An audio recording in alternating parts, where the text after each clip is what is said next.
Hey, welcome back to Two Super Guys Trade Stocks. I'm Dylan. And I'm Benny. And we're going to take a look at Michael Burry's short, which turns out it's actually doing very well.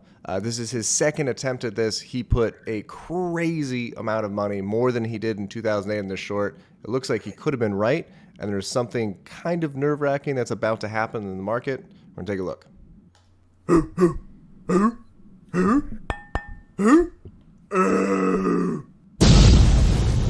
Two stupid guys trade stocks.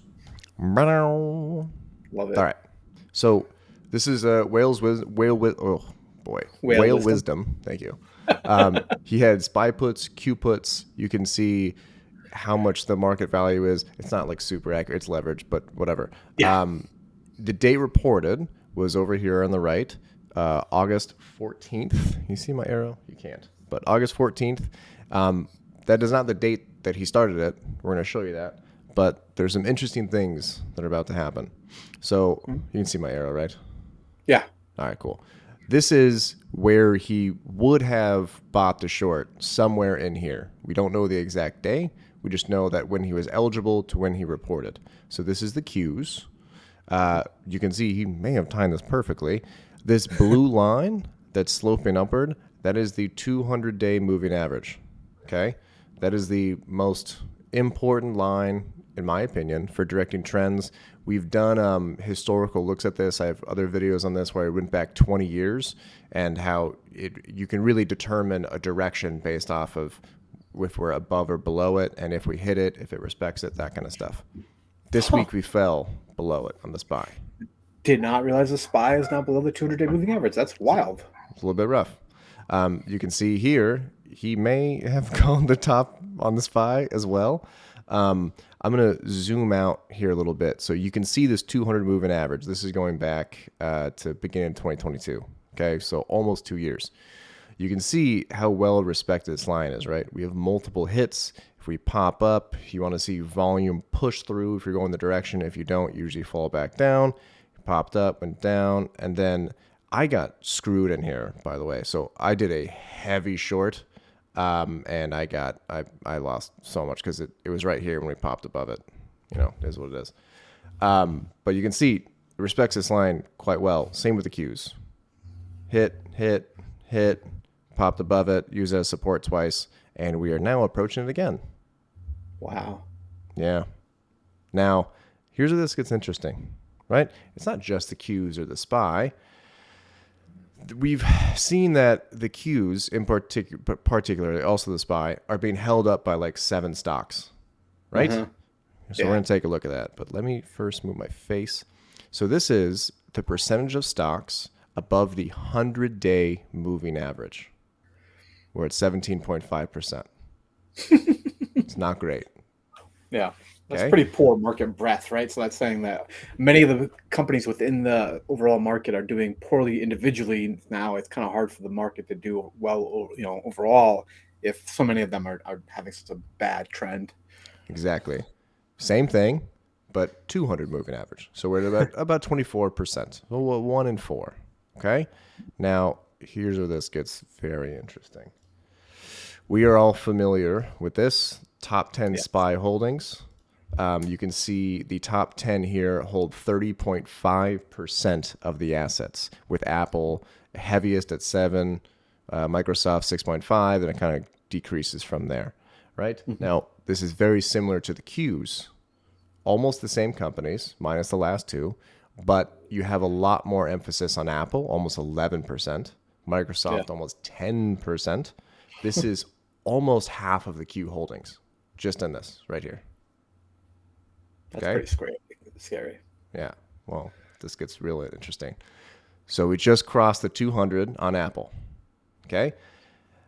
I know, right? Yeah. Now, it's the blue line, like I said, 200 moving average. I want to make sure you can see my arrow.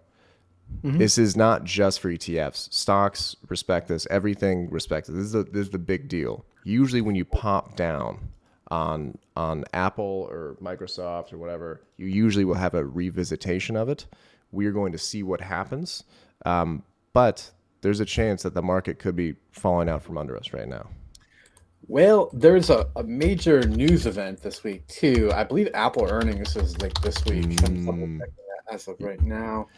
you look at that. You got it? Yeah, I believe it's this week. While you're getting that, Microsoft, which is well above the 200 moving average, has been killing it because of ChatGPT. Uh-huh. Also reported earnings, but let's take a little bit of a closer look here. So we zoom in. I'm going to move my face so you can see the volume. You can see those three big red bars, way more volume than usual. We had a big red day, a big solid red day, and now a red spinning top heading Wow. downwards. All right. All right. Did you get the earnings date? Yeah, November 2nd. It is indeed this week. I just wanted to confirm that. I suspected it was. Microsoft, obviously, that response there at the end was due to their earnings reporting. Yep. Amazon, we were approaching the 200, and then they had earnings, did pretty well. We had a big bump up. I have no idea what's going to happen. This just happened. Nvidia. So this white line is my line. Okay, this is not a this is just a support and resistance for day trading line. But you can see we're settling right at that. If we break it, the next support is 200 moving 200. average. We are below the 100 on Nvidia. Tesla. We have went below. We have retested, which is you want to see a struggle. You do not want to see it go below this number here, about 200. If it does, Uh-huh. we have a free fall almost to like 155. Yeah. It's like, look up below. Yeah, not great. All right. That was like 5% of the Qs or something. Meta holding strong, but we have finally dipped below the 100.